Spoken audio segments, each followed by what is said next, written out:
Now we'll dive into day 13 of Advent of Code. Ooh.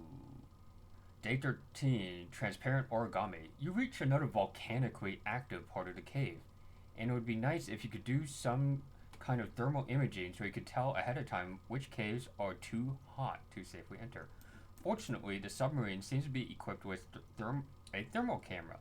When you activate it, you are greeted with "Congratulations on your purchase. To activate this infrared thermal imaging camera system, please enter the code found on page 1 of the manual." Apparently, the elves have never used this feature. To your surprise, you manage to find the manual. As you open it, page 1 falls out. It is a large sheet of transparent paper. The transparent paper is marked with random dots and includes instructions on how to fold it up. So we're going to practice with this example most of the time, and apparently our puzzle input looks more like this. And it looks like a bunch of mathematical geometric reflections, which I don't think I've coded up before, but mathematically it shouldn't be too bad. The first section is list dots on transparent paper. 0, 0 represents the top left coordinate. The first value, x, increases to the right. Second value, y, increases downwards. So the coordinate 3, 0 is to the right of 0, 0, and the coordinate 0, 7 is below 0, 0. The coordinates in this example have the following pattern, where the pound sign is a so-called dot, and a period is an empty unmarked position. Then there are lists of fold instructions. Each instruction indicates a line on the horizontal. Transparent paper wants to fold the paper up for the horizontal lines, or left for the vertical lines. For example, in this first fold instructions, you fold along y equals 7.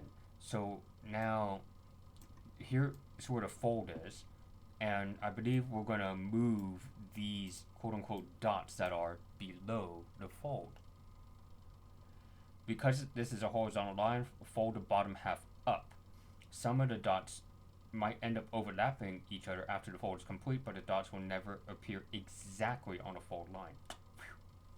The result of doing this fold looks like this. Now only 17 dots are visible. Notice, for example, the 2 dots in the bottom left corner before the transparent paper is folded. After the fold is complete, the dots appear in the top left corner, 0, 0 and 0, 1. Because the paper is transparent, the dot below them in the result as 0, 3 remains visible, as it can be seen through the transparent paper. Those of you maybe not old enough to have ever worked with transparent paper, it's probably what your instinct entails, that there are, after we fold the paper on top of each other a few times, the implication is that you can still see through all the paper, and we're going to still count up the dots that way. The second fold will be along x equals 5, and when we condense everything, it will look like this. The transparent paper is pretty big, so for now just focus on completing the first fold. After the first fold, 17 dots are visible. The dots that end up overlapping after the fold is completed count as if there's an overlap, it's counted as a single dot. How many dots are visible after completing just the first fold of your transparent paper? Okay. I think this time I want to bring in some text files to store the inputs.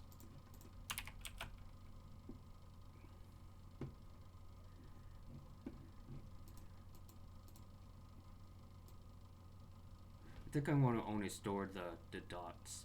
I hope no one minds.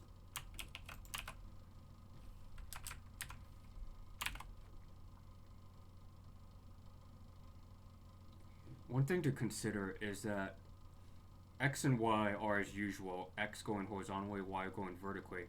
It's just that later when I put this all in a matrix, I gotta remember that rows are vertical, columns are horizontal.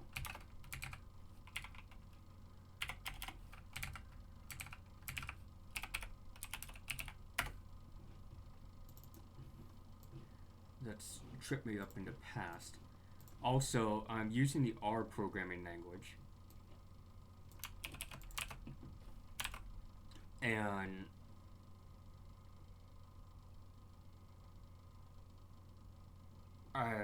R starts out indexing from 1 instead of 0. So I might want to simply add 1 to every number and then go from there.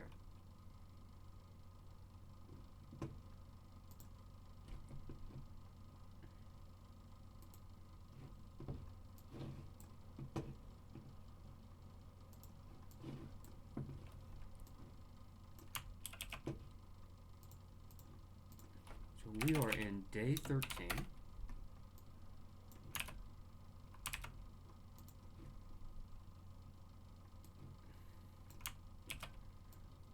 Update the date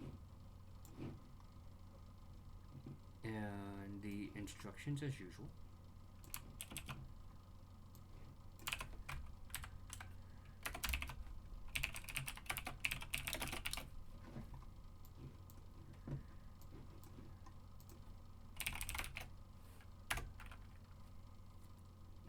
By this point I should have learned how to use a better function than read lines. I'm just kind of stuck with my old ways at times. So what other people are doing is not only bringing in the data with a line of code like this,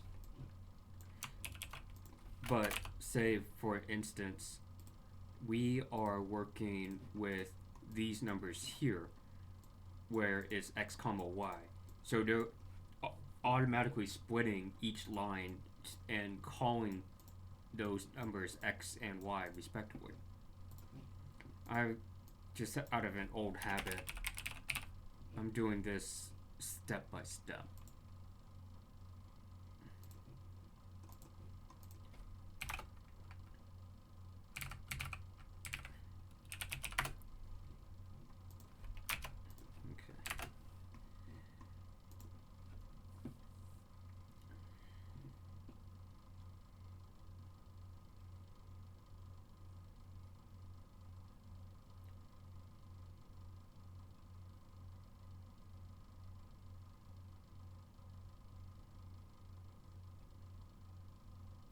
The funny thing is, I might not need to even graph this in any sense. What if we just made a data frame? So we're going to have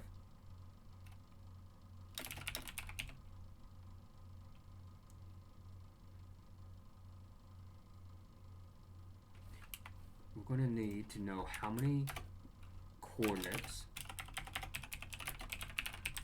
are in our data.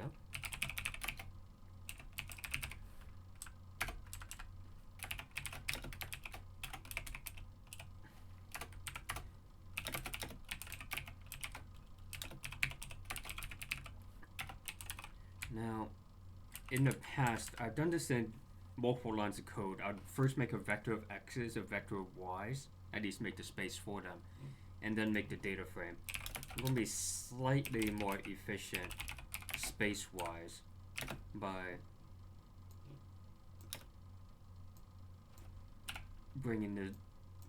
making the data frame in just one line of code, but also so I don't have a separate x and y vector here in the environment.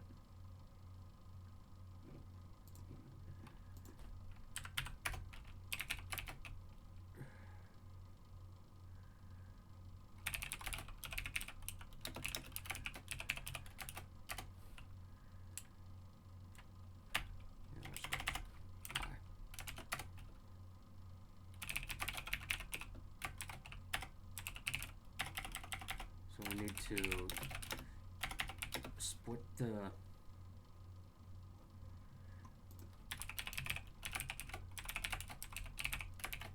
data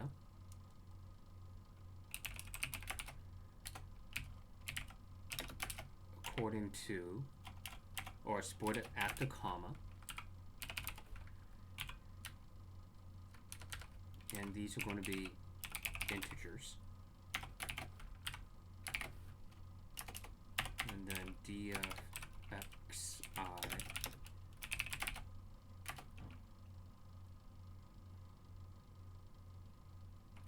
will be the first coordinate, and as usual the y value will be the second coordinate. So now our data frame looks like this.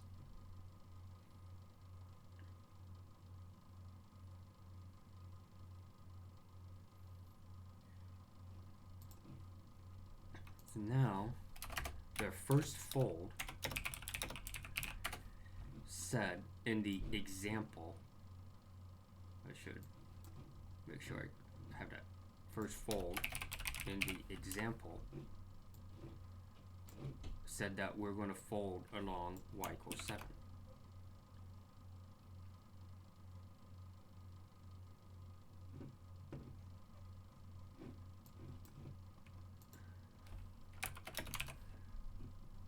Now, what that means is, amongst the y values, wherever we have a number that is greater than 7, we're going to reflect it in a sense back upwards. So for example, this 10 should become, so here in the bottom left corner, 10 is of course 3 units away from 7, so we want to change that y value to 4.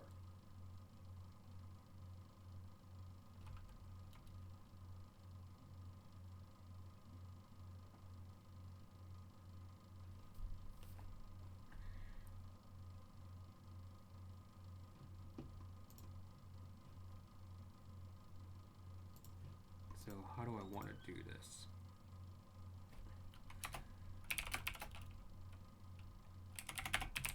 So the new y values are, first of all, I only want to change numbers that are bigger than 7.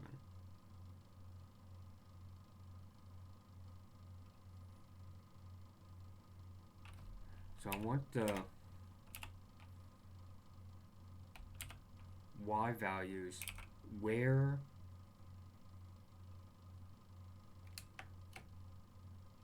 they are bigger than 7, and I'm subtracting 2 copies of 7 minus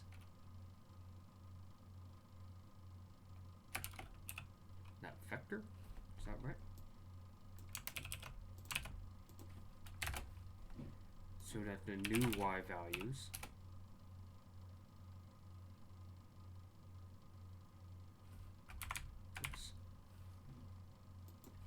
somehow got that twice there. So that the new y values look like that.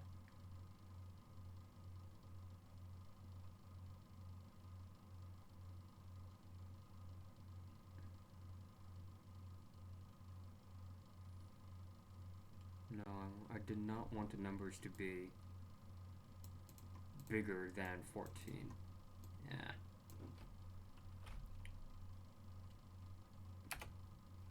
Let's just for loop this. So for I in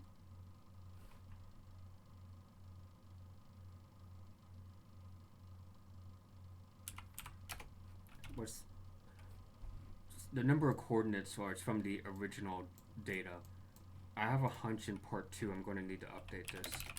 So let's say that this is number of rows in our data frame. If dfy is greater than 7, then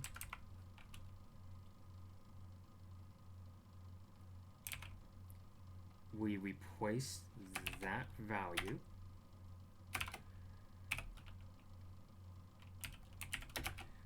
with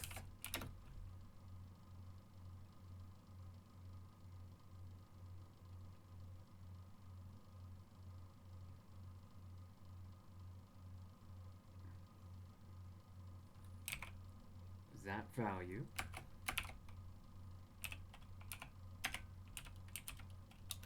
minus 2 times what would happen if we took that number and subtracted 7. And we could also do a distributive law to clean up the algebra a bit. So now our data frame looks like this. Some of the numbers were, some of these y numbers were changed. So see if I can show them together. So all these 14s now became 0 when after the reflections. All the 10s became 4s after the reflection, and so forth. But the numbers that were less than 0 were unchanged. Now, by the nature of the puzzle, some of these dots overlap. I wonder if I could just see that off the top of my head here.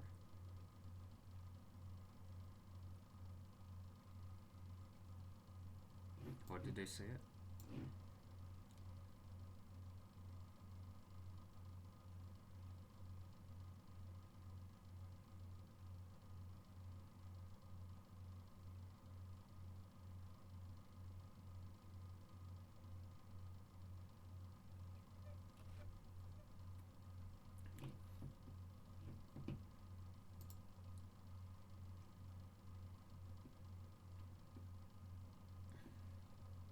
See here at, I sorted by x. Here at coordinate 8, 4, these are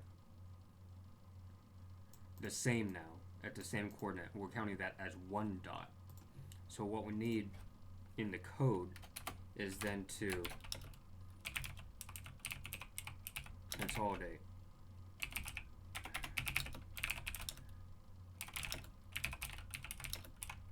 So we're going to count each overlap as just one dot.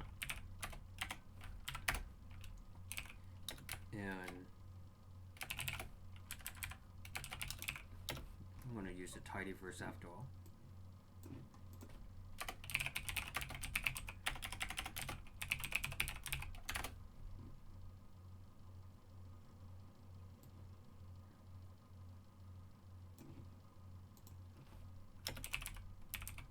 I think that's all I need to do, is just call distinct on this.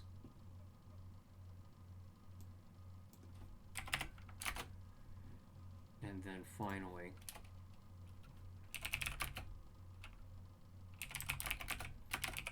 after one fold, we have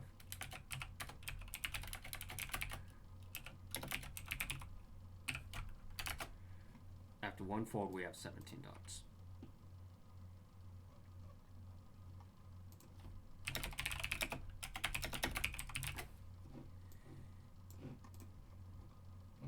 And part 1 was just asking for that one fold.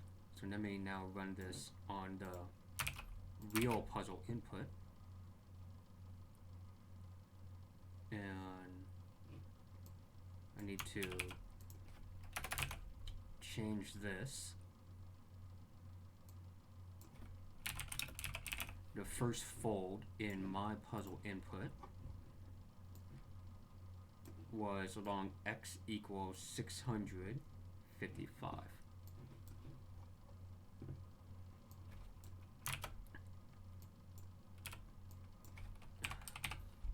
I really shouldn't have hard coded this, but that's what I have at the moment.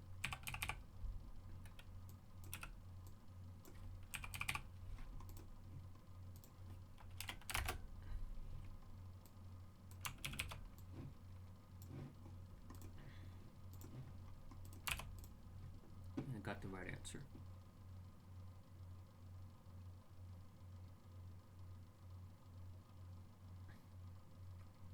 So from start to finish, remember what I was doing is just storing all the coordinates in a data frame rather than graphing them. And then just trying to be careful with the calculations of what the puzzle means by a fold. And now we'll continue to part 2.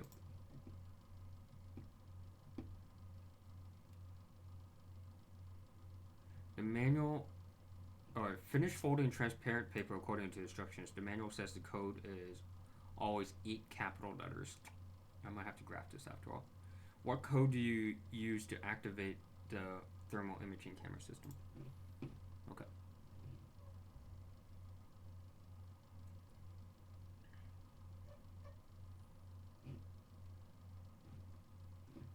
So let's see here.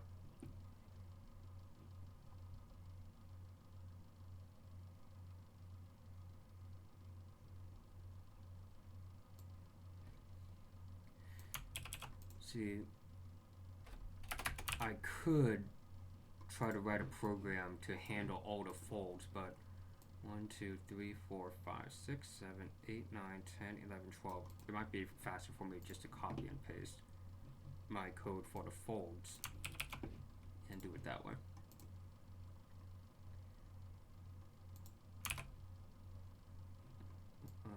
We don't. Well, let's see. Now, let's not bother with the example this time. First fold, and then we'll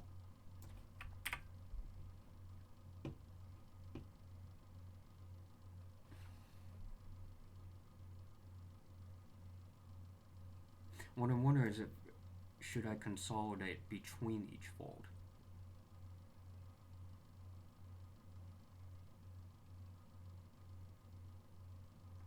That's probably not necessary. Okay.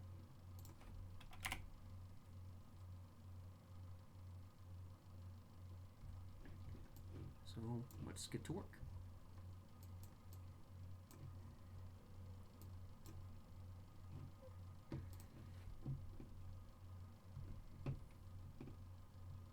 My puzzle input says next we're folding along y equals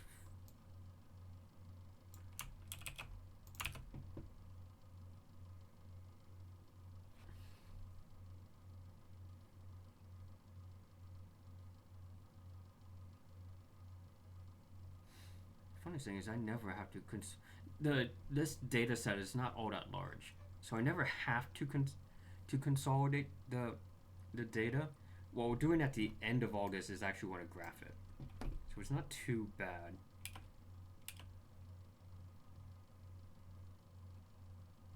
I'm just going to leave this outside. Okay. So when we're folding across y, we'll have these numbers.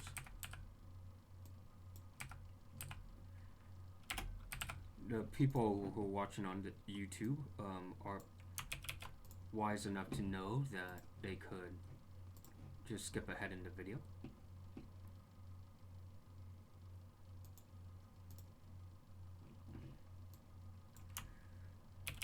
Now next we're going to fold along x equals 327.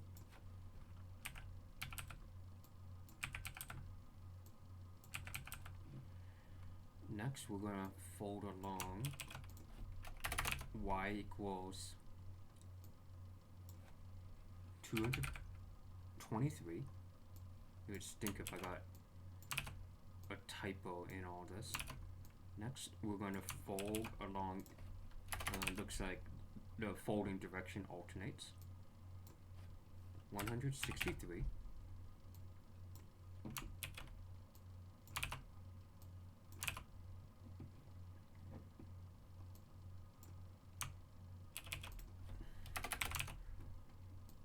Y is 111.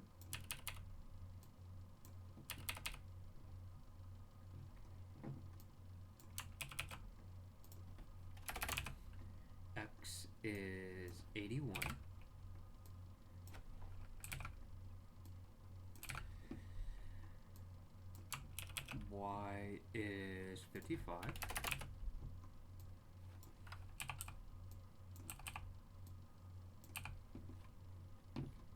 x fold at 40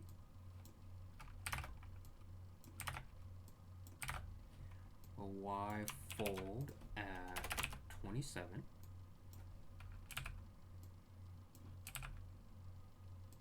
Oops, there was a 5 there, that would have been bad. And x fold at 4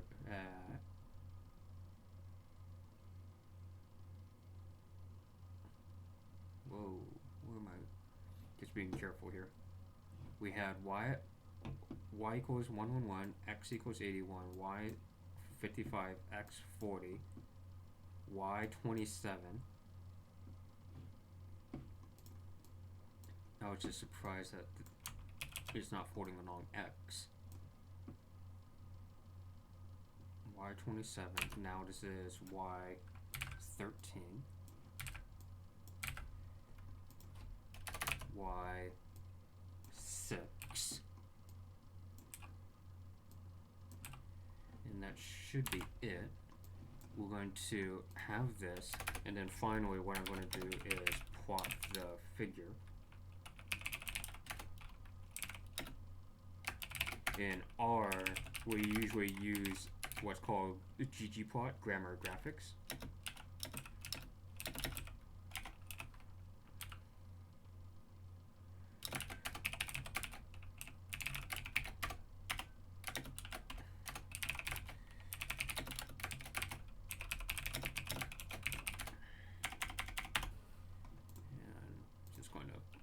Put some adornment on this.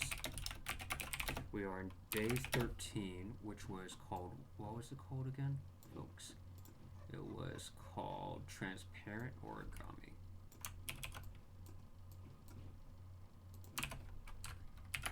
And I'm going to put my name on this. Hopefully this all works out. A little hard to see the letters. So how can we fix this?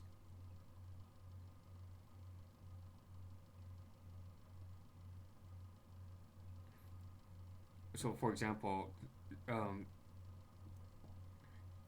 first letter is a lowercase b. It's just really hard to see this. I wonder if I could just make size equals 10 here. Size equals 5 maybe.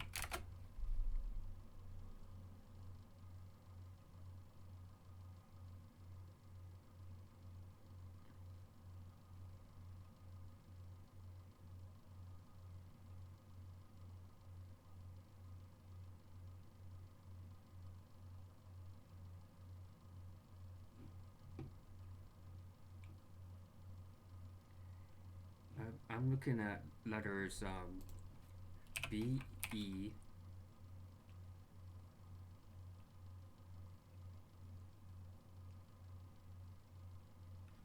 oh, and I got my Y values upside down.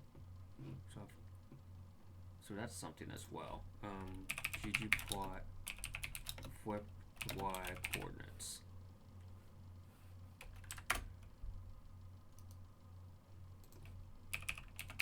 Let me Google that real quick.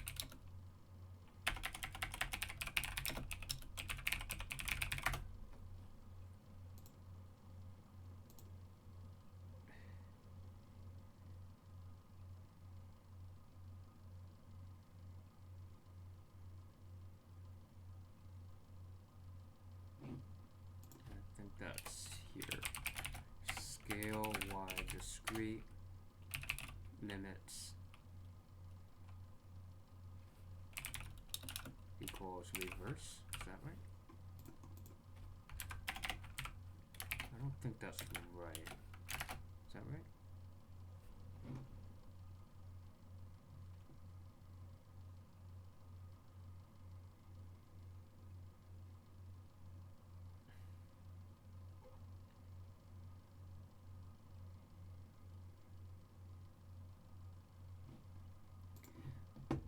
ggplot has changed over the years, so I need to make sure I'm using a current tool.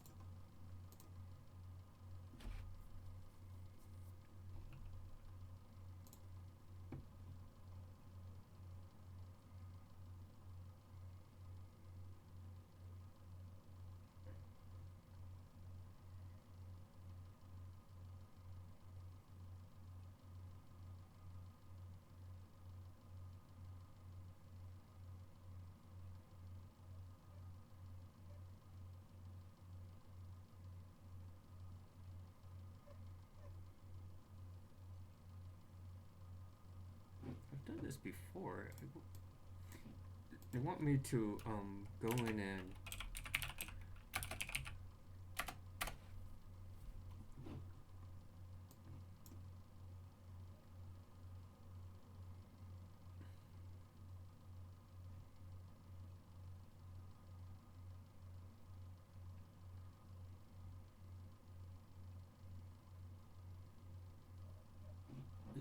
change all the y values, but I don't think that's right.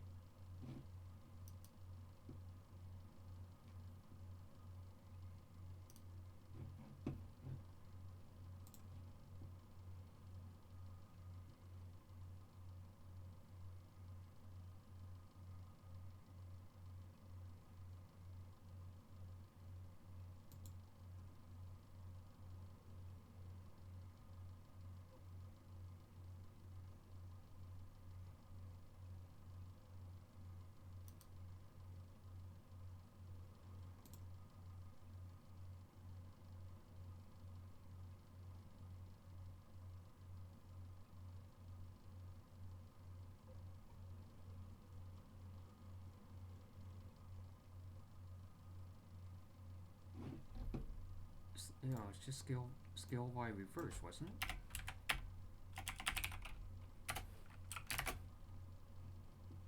Yeah, there we go. So these are the letters we're looking at. P, G, H, Z,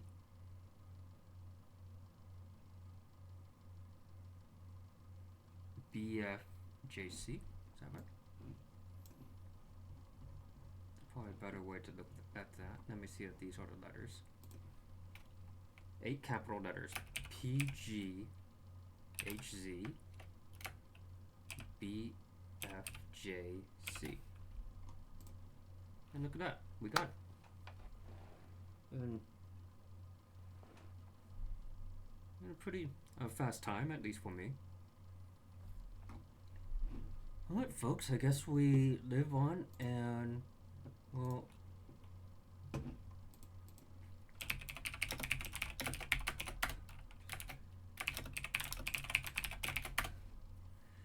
and we'll see what tomorrow brings. Thanks for following along.